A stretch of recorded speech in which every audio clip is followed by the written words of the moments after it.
So that's a titmouse and a black-capped chickadee. Usually there's a woodpecker. My suet feeders are very busy. I love the woodpeckers. They're new to me this year. I find them elusive, but they've been coming to my bird feeder. Hi, little chickadee. And so I want to make some homemade suet for them. He's trying to capture a woodpecker, but he's not going to show. Okay, all my birds are above my head fussing at me because they want me to move. But do you see how I changed the I changed these cages to be firmly up against a tree? And that's because I did a little more research, and woodpeckers have what's called zygodated feet. They have 2 toes that go that way and 2 toes that go that way. And then they have very stiff tails. And the tail is what allows them, well, the toes, the zygodated toes is what allows them to cling onto the bark. And then the tail is very stiff. They have 2 feathers and they curve in like that. And that's what allows them to lean back.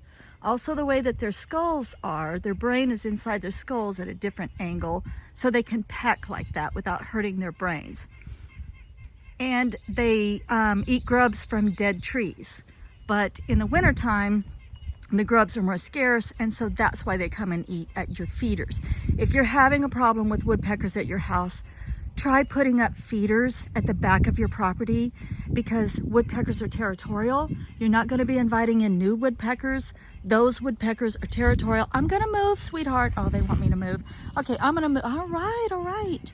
I got a little chickadee up there fussing at me.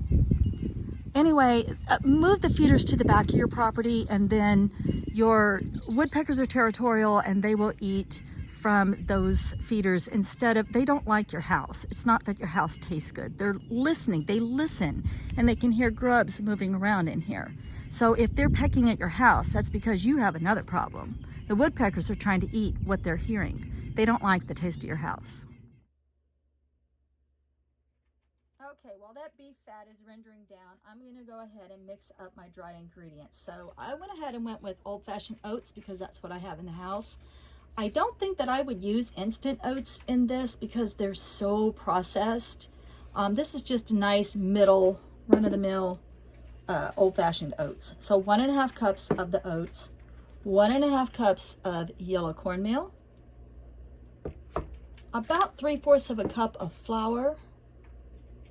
And then if I feel like I can, I'm going to go ahead and add some raisins to this one. I say that because it depends on how moist this mixture is. I know what consistency I want, so I'll play around with the raisins. So I'm not going to add them in until the very end of this recipe.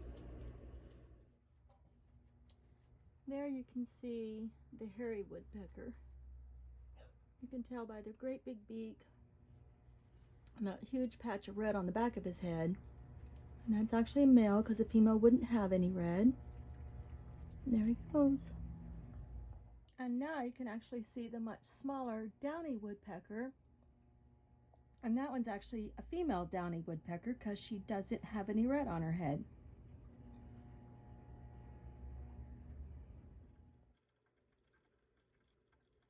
Okay, I'm over at the Instapot because that's where I'm rendering down my beef fat today. So I just had my husband go to the butcher shop and get me just some beef fat. I do want to honor the animal that this came from. I'm pretty sure it was Black Angus. We do go to a local butcher shop and support them. And I do honor that animal for sacrificing his life.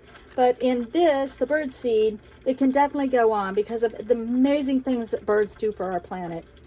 So this cow's life has not gone unnoticed, at least by me.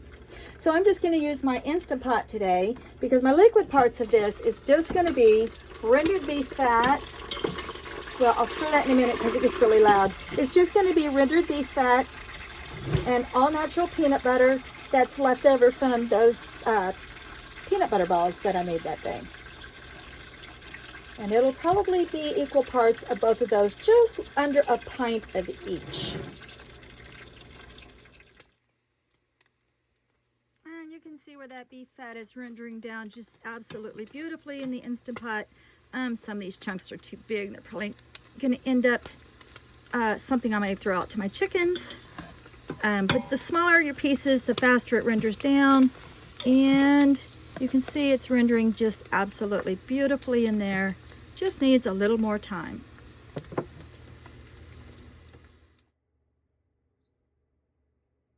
All right, that's probably about as far as I'm going to render these down. I got to get on to something else. My chickens are going to love what's left. My dog is going to love some of those small chunks. And you can see my beautiful oil I got back there. And then I'm going to strain that oil because I don't want any little bits and pieces in my bird suettes. I don't want it to go rancid on me. So I'm going to go ahead and strain it through a cheesecloth and then get some beautiful oil. So we ended up with 1 cup of beautiful beef fat. I only rendered down half of it today because I have other stuff to do. So I'm going to use the 1 cup of beef fat, put it in my Instant Pot, and I'm also going to add 1 cup of the natural peanut butter, and it's all natural peanut butter, and I'm going to melt those on low in my Instant Pot. Peanut butter. ASMR peanut butter. Ooh, that just looks good, doesn't it? Yummy. Well, I messed that one up, you guys. For your dry ingredients, I was thinking of a different recipe. For your dry ingredients, pretty much double up what I told you earlier. So it's going to be 2 cups of flour, 4 cups of oats, and 4 cups of cornmeal. You're going to end up with about this much. And your consistency should be where you can, like, when it's cool, you should be able to roll it into a good stiff ball. About like that. Now, these are never going to get as hard as the suet cakes that you buy from the stores. I don't know what, I guess they do more, maybe they do more beef suet in it. I don't know. But on a cold day, if you want to, you can set this inside of your suet. They eat it, the birds around me anyway, they eat this so fast it doesn't have time to get messy or nasty out there. But you can just, you can roll it up. You can just set it out on a bird platter. You can pull it apart, set it on a bird platter, however you want to feed your birds. Like I said, it's a little bit difficult for this to be an actual suet cage, but you can also do a log, what's called a suet log.